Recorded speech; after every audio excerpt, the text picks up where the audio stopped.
Africa, tujikaze, tujikaze, America, tujikaze, tujikaze, jikaze. You are listening to African Father in America podcast by Simon Javanokelo, live from Seattle, Washington, USA. Thank you so much for joining me for another amazing session of the Daily African Proverbs. I am live and direct here on YouTube, and we are also live on Clubhouse. Thank you so much, Crystal, for joining us, and thank you to everyone who is joining us on YouTube. This is the Daily African Proverbs. We gather here every single day at 6 a.m. Pacific Standard Time. And we also gather here, from 6 to 7 a.m. Pacific Standard Time, Monday to Friday. And every single day that we are here, we pick amazing African proverbs and we dissect them and gain African wisdom from these proverbs. So we are going to do exactly the same today. We have a proverb from Chad. I am just going to pin it at the top of the room on Clubhouse. But if you're watching this on YouTube, I have just added it, at the top of the chart there so that you can take a quick look at it and think about what it means to you.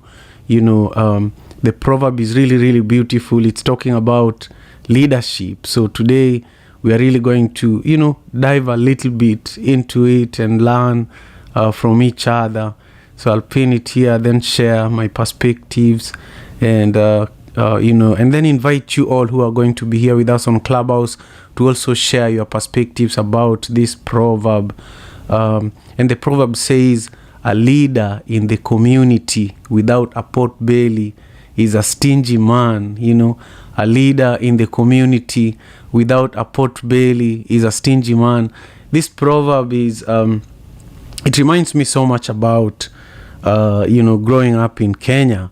Growing up in Kenya, a lot of the time we used to think that the person who has the biggest pot belly is the richest person, and a lot of the time, many people that had risen up through the ranks in society were those who had big bellies. And, now that, I am growing up and learning and seeing and interacting with leaders at a closer proximity, I am learning that it's not true that a leader in the community without a pot belly is a stingy man. In fact, a lot of the time, it's not even necessary to judge people based on on how big their pot belly is. There could be leaders that have a pot belly and they're neither stingy nor generous, but again, if you look at how we, most of us who grew up in Africa, how we used to look at leaders, if you saw somebody with a big pot belly and they didn't even have any position in your mind, you might think that, oh, this person is a leader. And this also reminds me of degrees. For me, when I look at this, it reminds me also of degrees. There are so many people who they're well educated, and so they expect to be given certain positions just because of the degrees that are also much like big pot bellies. But if you look at the world today, many people are looking for leaders that can actually demonstrate to them that that these leaders are also taking good care of themselves, in terms of physically being healthy, mentally being healthy, but also not oppressing them because they have a degree. If you look at most of our leaders today, for example, in Kenya, where I come from, you find that many leaders corruptly acquire degrees in order for them to become leaders. You also find that many people, corruptly acquire wealth in order for them to have a big pot belly, in order for them to come and to become your leaders. So it's very hard lately not lately, over the last 3 decades, and even more, maybe even 5 decades since independence. For example, in Kenya, you find that most of our leaders from the community level to the top level, you find that if you vet them, you will find that there is so many questions than answers. So I just wanted to share that to get us started with our conversation today. This is going to be an interesting conversation, really, because we've not discussed this proverb before, but I just find it interesting. So I want to hear your perspectives, Crystal and Eric. And I also see that we've already been joined here by Goddess. Welcome on stage. And feel free to ping in, 3 to 5 people into the room. And if you're on YouTube, please subscribe to the channel and let me know in the comments what this proverb means to you.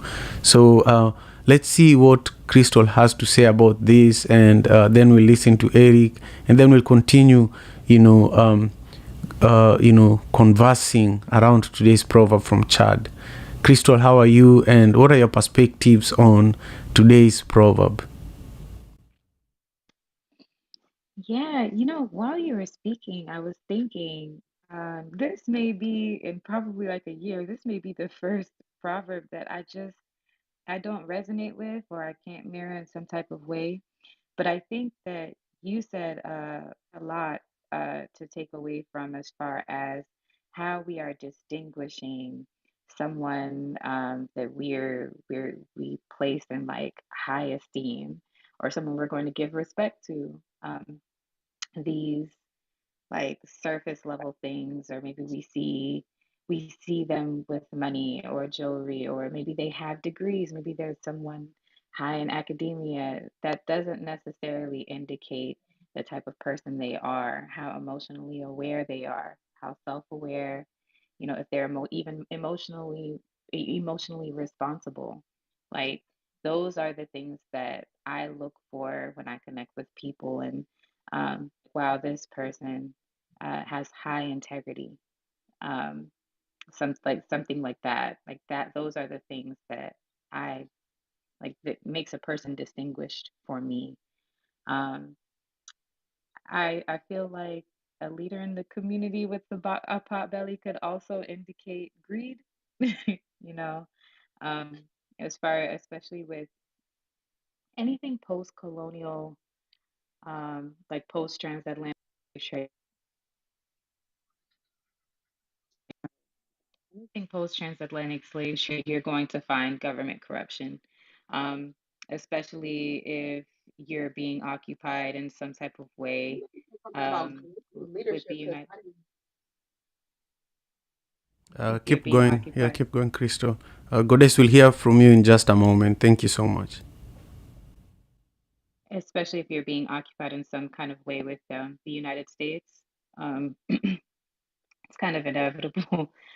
So, yeah, I think with this one, I'm sitting with it to see what I could take away, but I would lean more towards like some of the things that you pointed out, as far as people within academia, people with, yeah, it's the same thing with this pot belly concept. These aren't things that hold any actual value outside of what their contributions to society may be, or how they are also, complicit in the system. Um, I don't, that doesn't make a difference to me. It's about integrity. So I'll yield there.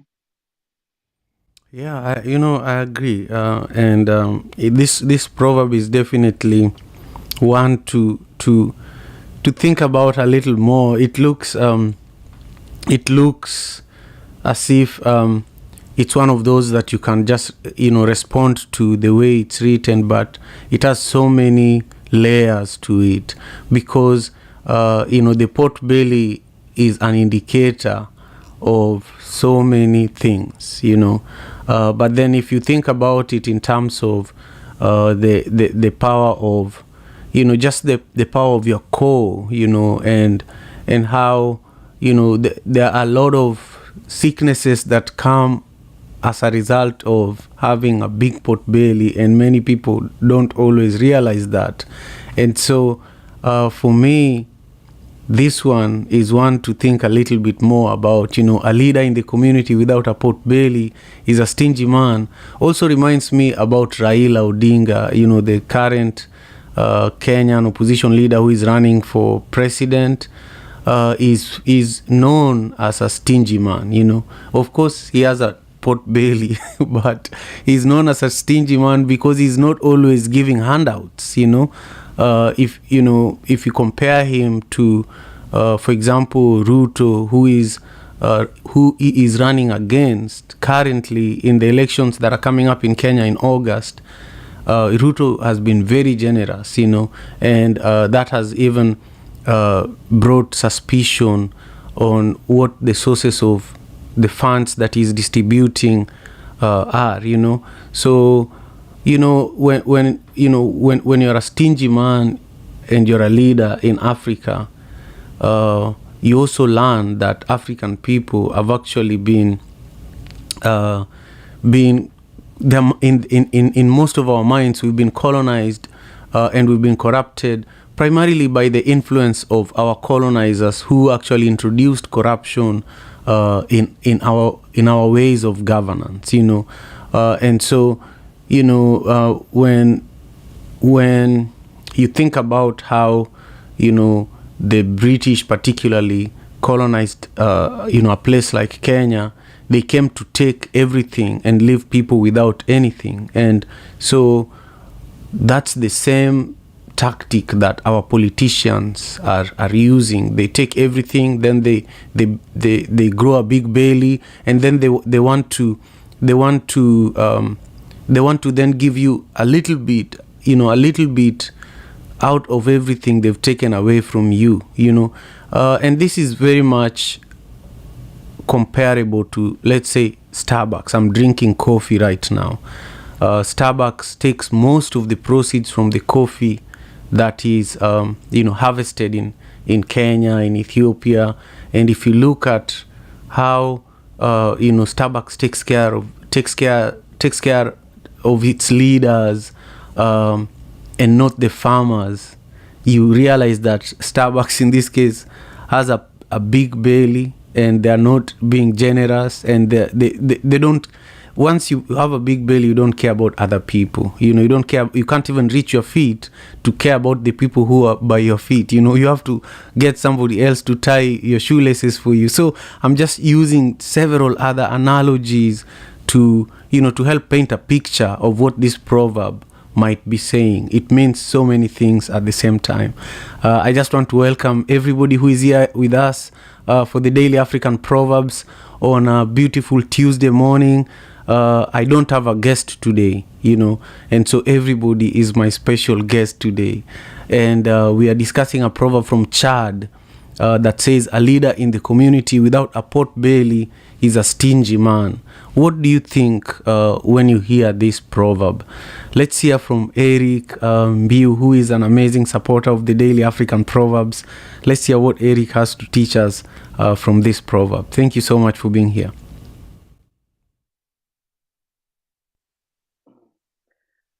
Good morning, everyone. Hopefully you can hear me well, Simon. I'm losing my voice. So. I hear you well. Yeah, no, take your time. Take your time. No, I just like Kiki. I don't. I feel maybe when the proverb was said or thought of back then, maybe that person had an abundance, and so he was able to share with everyone. But as time has gone by, that proverb has been reversed, right? In terms of when we think about somebody, a leader within the community with a pot belly, is that with a pot belly is actually stingy, right? Is hoarding all the wealth or all the food, or he has a lot of knowledge, wealth, money, and they don't share. So maybe in the old days, it used to be maybe that proverb was true, but um, as we all evolved and grew and we got away from ancestral things, whether through colonization or other means, I think it got imprinted in our heads. Oh, we've seen it too, right? I mean, um, some people who have all the wealth with all the pot bellies, but they're very stingy, very um, what's the word? They just don't share, right? And so over time, I think that that proverb has changed and has a lot of meaning.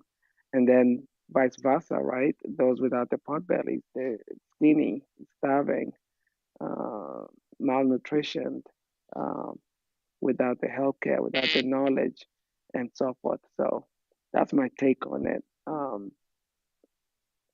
That's my take on it, Simon. And for that, I'll rest for now. Thank you. Thank you very much, Eric. Yeah, I do think that the proverb has probably, well, most of the proverbs, they are always tested with time and the context and who is reading it, and so I do think that this proverb is very much relevant, and I think the way we each apply it in our own lives is what determines whether it's current for us or not.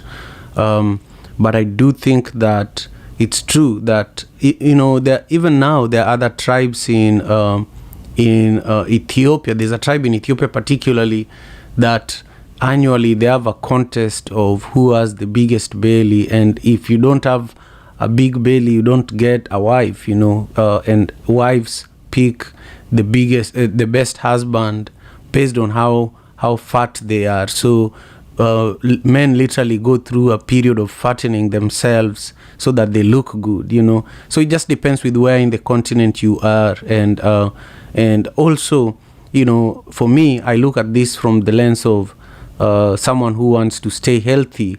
And my understanding is, there's a reasonable pot belly, there's a reasonable pot belly, but there is also the pot belly that indicates greed, that, when you have a pot belly and people know that, people know how you got there, and also a pot belly indicates the things that you've acquired materially around you, the things that it indicates much more than just the physical person who is carrying it.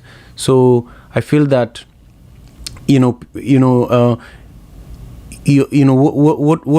what you carry allows people to actually hold you accountable and judge you and talk about you, even though a lot of the time we train ourselves, especially those who are mindful, that, oh, don't worry about what other people say about you, but that does not stop them from saying things about you. So if you have a pot belly, people will talk. If you have so much wealth, people will talk. If you have so many followers on social media, people will talk. How you acquired those followers, how you acquired whatever you have, those are things that people will always talk about. But I think what is important is, are you willing to teach people how you got there? Because then, as Crystal was saying, if you have integrity, then you'd be willing to share how you got there and educate other people. But if you got there through unclear means, then nobody's going to benefit from the knowledge or the big belly that you have. Anyhow, thank you all for joining us for the Daily African Proverbs. Today's proverb is from Chad, and it's just exciting to hear the different perspectives from each one of you who is here with me on Clubhouse. And I also want to thank everyone who is joining me on YouTube. Thank you so much. Remember to subscribe to the channel and also push the thumbs up button so that when I go live tomorrow, you are notified by YouTube. Thank you again. Let's hear from Goddess. Goddess, how are you doing today? And what are your thoughts on this proverb? Good day to you, Simon, and good morning to everybody on the call. Happy Tuesday. My apologies if my speaker was on. I just wanted to lead with that. Happy to be here with y'all this morning.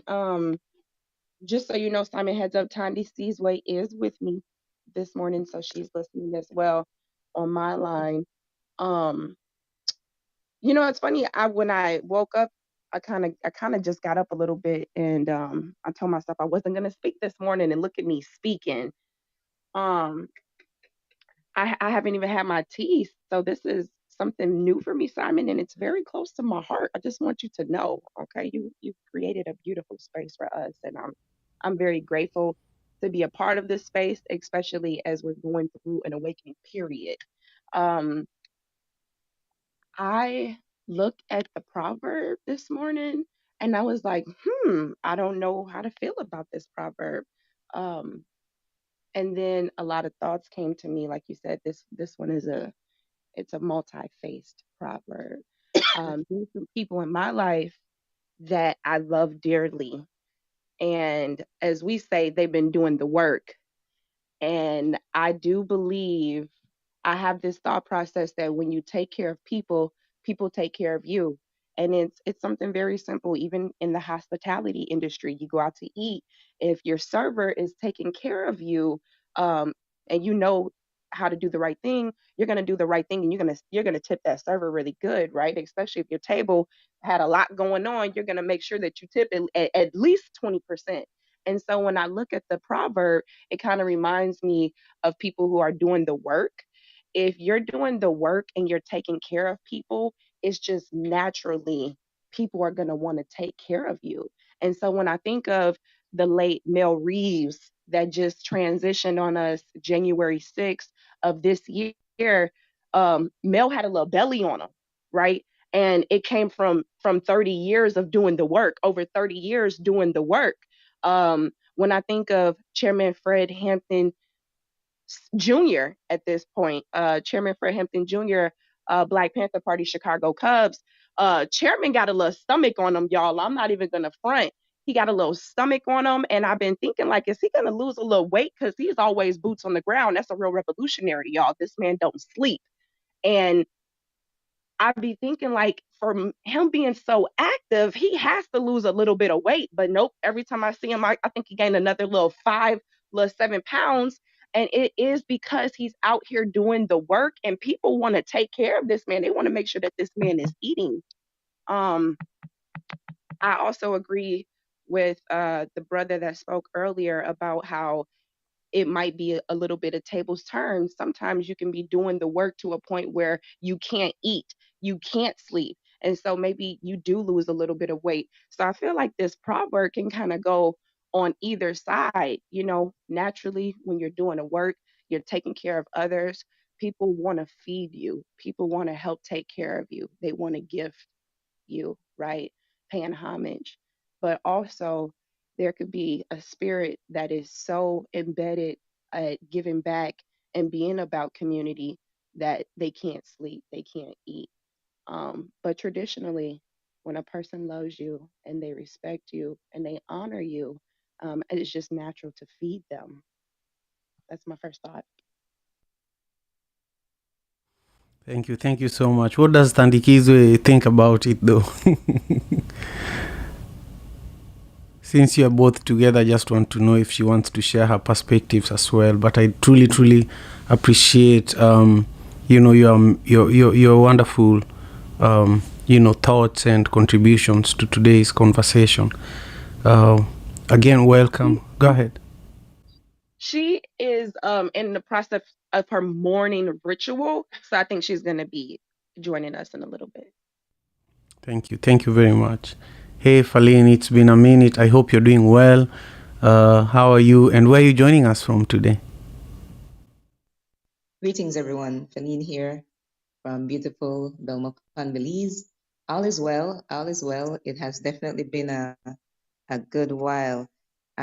Greetings, Simon, Crystal, Tandy Sizwe, Goddess, definitely Nasanet, Eric, and others who are with us right now. When I saw this proverb, I thought about abundance. And similar to what Goddess said earlier, when you are blessing others, you will be blessed.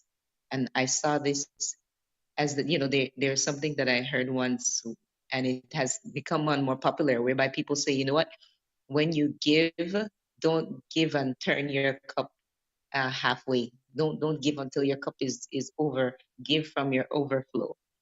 And so what I hear and what I see is that here you have someone who has so much that they physically embody abundance. They have so much. They have even extra. And so with their extra, they can then be generous and give others because they are walking around with extra and have extra to give. So that is where and how I interpreted it. I was looking at it. I don't know if anyone has read this book. There's a book called um, it's called How to Analyze People on Sight, by a couple, last name Benedict, and it has 5 human types. And so it has different, they kind of classify you based on the size and frame of your body. And it really looks at folks, and they call that person with that shape alimentive. And one of the things that they say about folks who are alimentive is that they are generous. They're generous with themselves, and they're also generous with other people. So, when I think about it just in that term, I thought about this book that I read a while back. I'm Feline, and I'm done speaking. Thank you, Faline. I'm grateful that you're here, and I definitely and always appreciate your voice and your contribution. Thank you all who are with us in the audience and not on stage on Clubhouse. I just want to invite you to join us on stage, because in a moment, in about 10 minutes, I will be turning off hand raising. So this is a good time for you to, raise your hand and join us on stage if you'd like to share your perspectives on this proverb.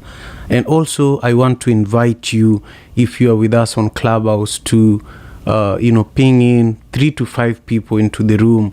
I would really, really appreciate that. And also, if you can, please use the link at the top of the room to subscribe to my YouTube channel. I'm actually live streaming today's conversation, and I've been doing that for a number of months. My goal this month is to get to 2,000 subscribers. The idea of the Daily African Proverbs is to spread African wisdom on a day-to-day basis, and to make it accessible in a more authentic way. So that's why we are here. And being here also allows us to make our ancestors proud and to make them smile. For me, being here makes my mom proud. Even though she's no longer here, she used these proverbs regularly to educate me, to also warn me sometime, to praise me when I did great things. And so my hope is to continue embracing these proverbs, to continue sharing them with my daughters, my community, which all of you are a big part of right now. So I want to just continue on with sharing that our proverb today is from Chad, and it says, a leader in the community without a pot belly is a stingy man. And we've learned different interpretations of this proverb. And it's always, there's another African proverb that says that wisdom is like fire, and people take it from each other. And that's what we've been doing here. At the beginning, I shared my perspectives on this proverb, and then we heard from Crystal and Eric and Goddess and Faline.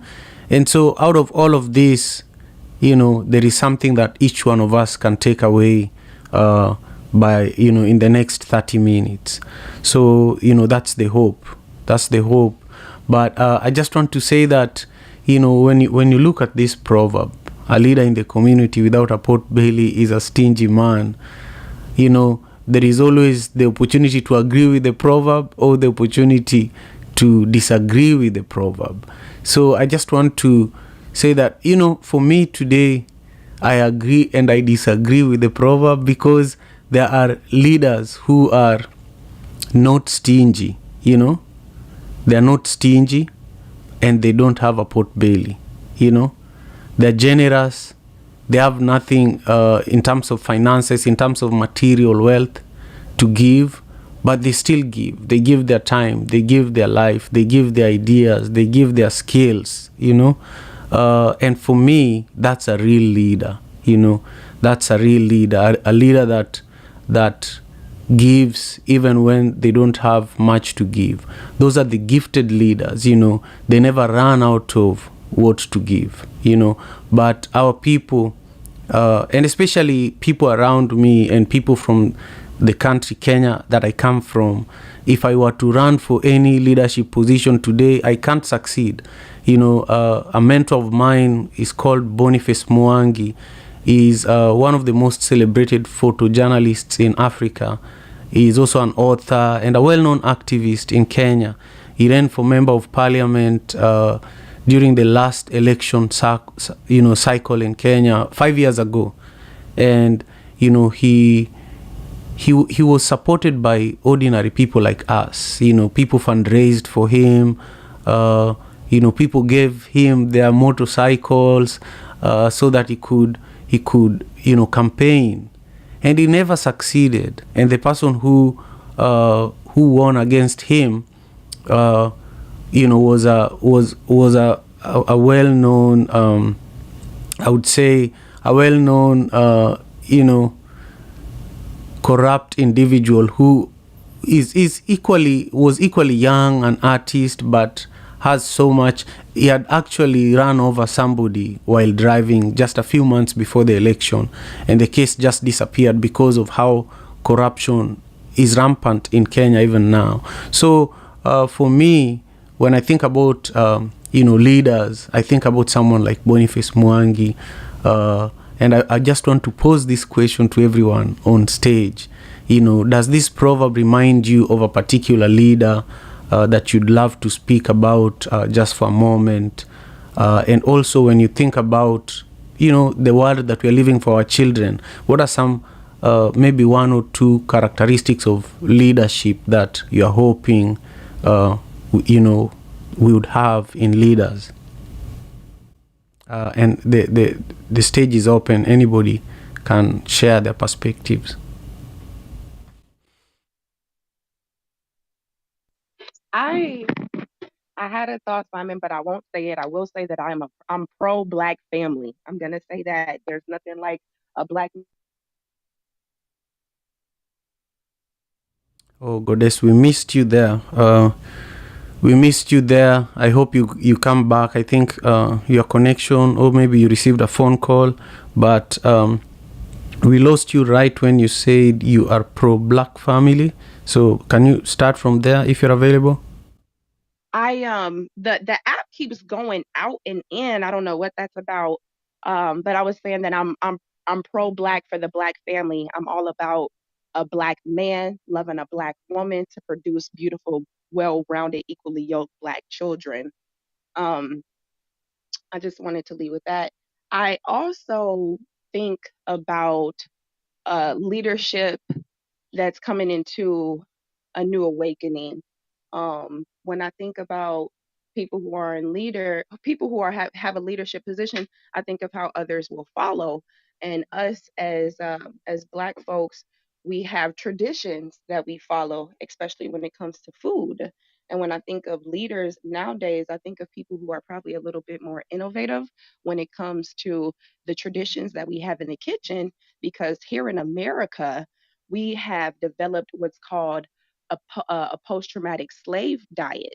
And when I think of leadership and I think of just things going in a better direction for us to create brighter days together, I think of people who are changing the dynamics when it comes to cooking.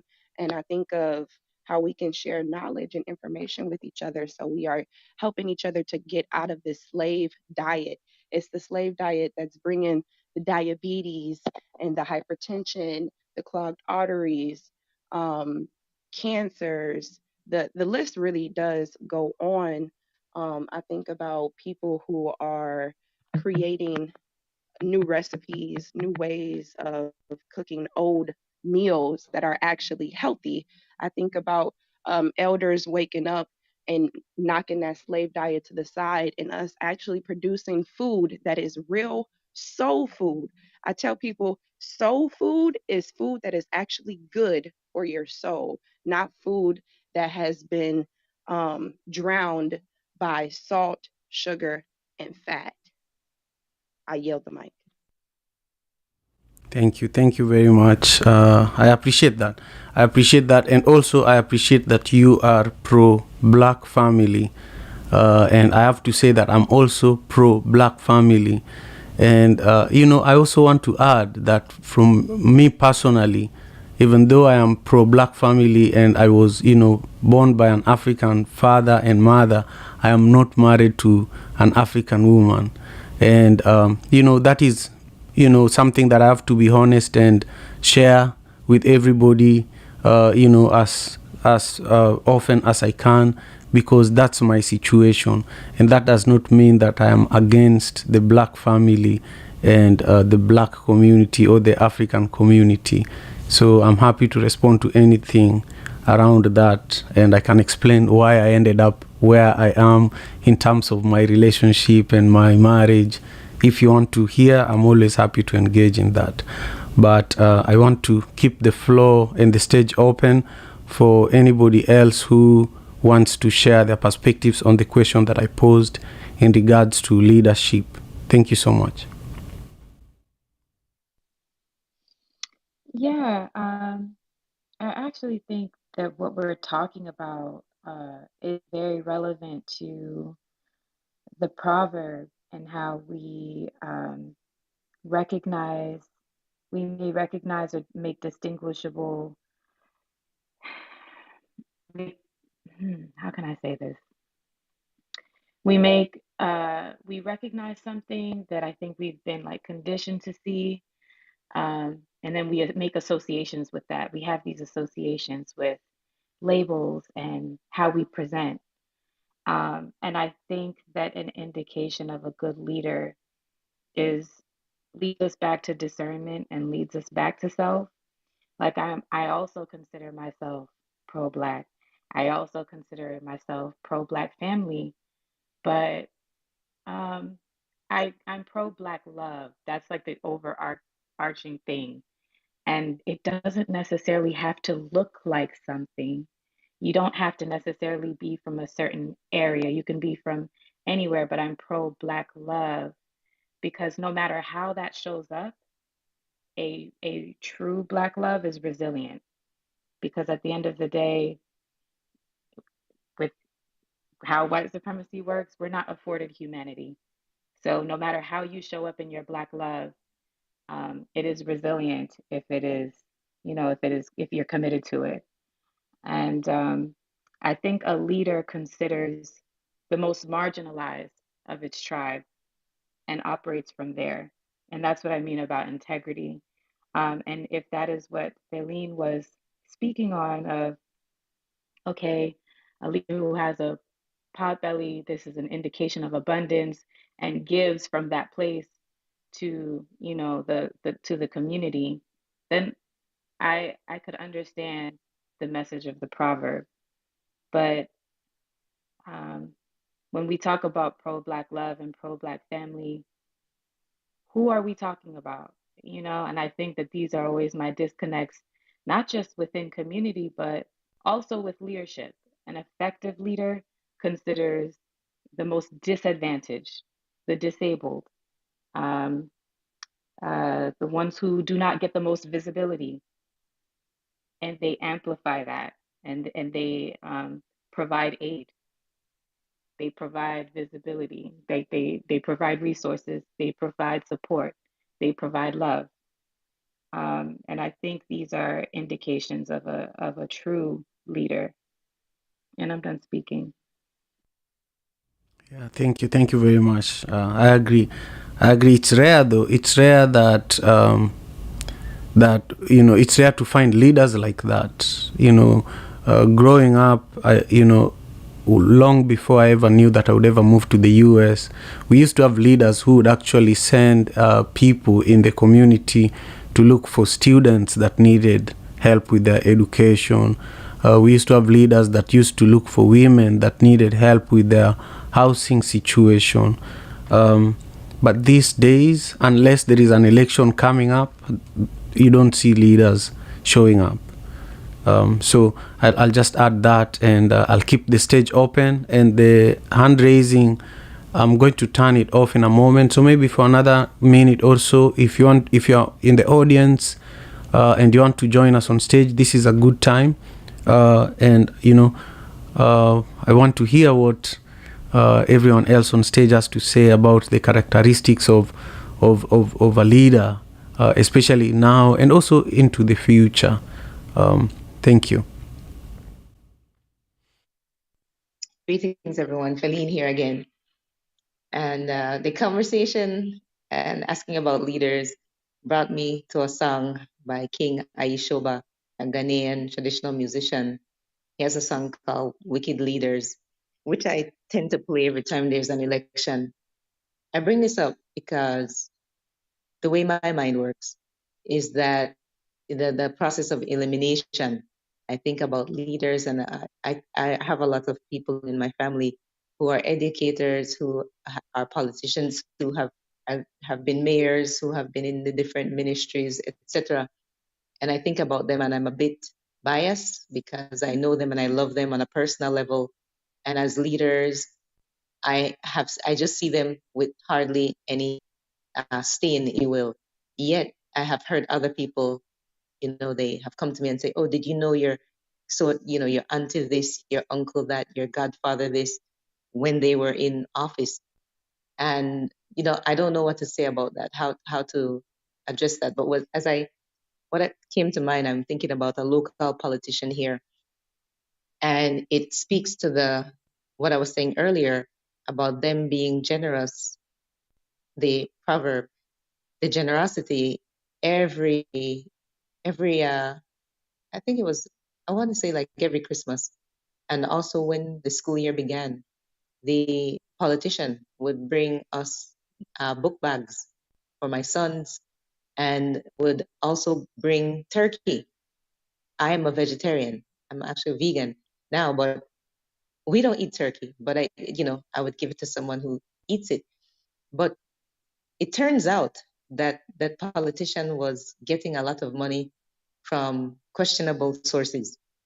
And it's like, okay, on one hand, yes, you're feeding the people. On the other hand, you're getting it from questionable sources, doing questionable things for it. And those are some of the complexities that this life offers. When I think about the leader I want to speak on right now is my godfather. He was the mayor of my hometown. He was also a farmer. So I will look at farming and say there are times of plenty and there are times of nothing, times of sowing, times of reaping, right? So all those things come to mind. And we find, of course, people are more generous when they have plenty. When the mango tree is full, you can give 15 to everybody in your neighborhood. So farmers having plenty mango trees can give to plenty. So again, the more you have, the more you have to give. I'm Feline, and I'm done speaking. I agree. The more you have, the more you have to give. I love that. Let's hear what anybody else has to say on stage. I do have a clip here of PLO Lumumba, who is a well-known lawyer and, orator from Kenya. And this speech, he made this speech in Ghana about leadership. So I want to just play that. I'm sorry for those who are on YouTube, you won't be able to hear the clip, but you will hear the conversation after those who are on Clubhouse listen to this clip. Shall I play it, or is there any comment before I play it? Okay, here it is.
What are your thoughts about that, for everyone on Clubhouse, and to everybody on YouTube? I will share the link to that conversation in the comments on YouTube so that you can also catch it. But I just want to get perspectives on the clip that I played before we wrap up our conversation today. Thank you so much.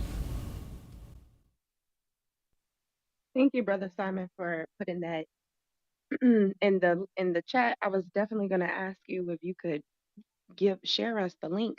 The first thing that I thought about is an ideology that I came up with probably 2 voting seasons ago.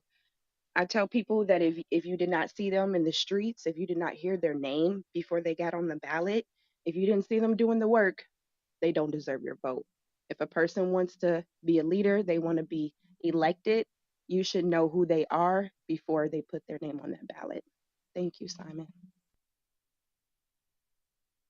100%, 100%. Any other thoughts?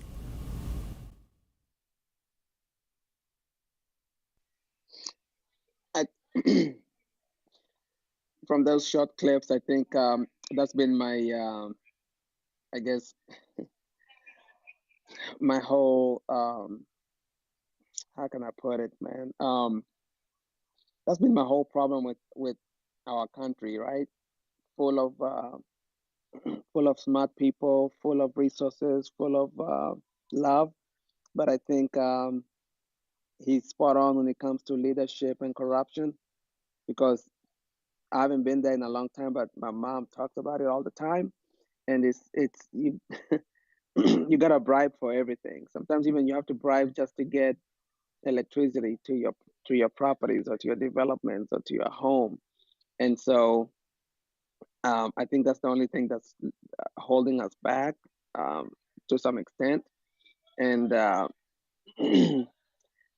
Goddess makes a great point. Sometimes there's some who come up out of nowhere with money, and you haven't seen anything they've done or been in the community and helping, and even the community will say they don't know that person, but how do they win, right? Sometimes they bribe for those votes. And so Simon, it's always good to be in your room. You touch some very sensitive issues, and I'm just hoping that moving forward, I think it's up to the youth, right? That hopefully, when the old generation is gone, maybe they change some things in Africa for the better. American, I'm complete for now. I agree, Eric. I agree, and also, I'm bringing this issue of leadership up today because we are gearing up to the Kenyan election this year, and one of the candidates that I'm really enjoying following their steps and just seeing what they're trying to do. I know he's not going to be voted in. His name is Professor Wajakoya, and his primary campaign platform, or the main idea he has, is for the legalization of marijuana in Kenya. And that is because the Chinese debt that Kenya has, the only way that it can be paid off, even within 2 years, is through the legalization and industrialization of the marijuana industry in a place like Kenya. But people look at someone like him and they think he's from a different planet. So anyhow, I'll play just a clip from an interview we had, a couple of hours ago, and then we will end our session. And also, I will add this clip to the YouTube chat so that those who are watching this can, I know that I can't play this clip. The sound, for some reason, whenever I play these clips, can be heard on Clubhouse, but they cannot be heard on YouTube. One day I'll figure out why. But here it is for you.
Anyhow, so I shared the clip in the comments on today's live stream. So if you want to grab the link, you can grab it on my YouTube channel. It's in the comments there.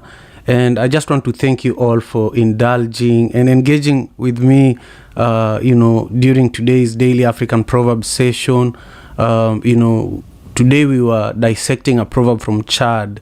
Chad is a country that is landlocked. It's surrounded by many other countries from, Cameroon on the south side of it to Libya on the north side of it.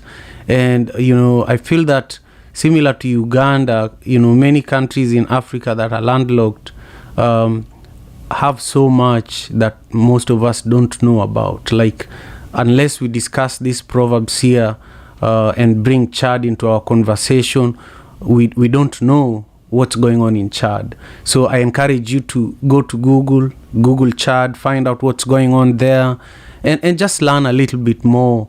Hopefully, these Daily African Proverbs and the idea of discussing a proverb from a different country every day also encourages you to explore Africa from this perspective of, learning African wisdom and learning African culture and just exploring it, and, also researching some of the possibilities of how we can transform the leadership in Africa, because there are leaders in Africa that will never even think about the conditions of African Americans, and so if we want, leaders that can transform the conditions of, African people globally, then we need to pay attention to the elections. If you're African American in this room, pay attention to the elections that are happening in Kenya and lend your voice, because the more we have a global response to some of these major political transformations, the more these leaders are going to know that we are actually,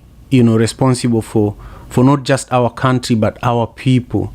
And for me, that's what I'll leave you with today. I'm grateful, and have a beautiful day. And tomorrow we are going to have Chioma Sheri. She's an amazing poet and writer, and every Wednesday she's my special guest here. So if you're watching this on YouTube, please remember to subscribe to my channel. My channel is Afia Podcast, which is African Father in America podcast. You can catch it through the link at the top of the room. And also remember to follow the African Father in America Club here on Clubhouse. I am grateful, and take great care of yourselves. Peace and love. African Father in America. Tujikaze, tujikaze, jikaze. Tujikaze, tujikaze, jikaze. Africa, tujikaze, tujikaze, America. Tujikaze, tujikaze, jikaze. You are listening to African Father in America podcast by Simon Javan Okello, live from Seattle.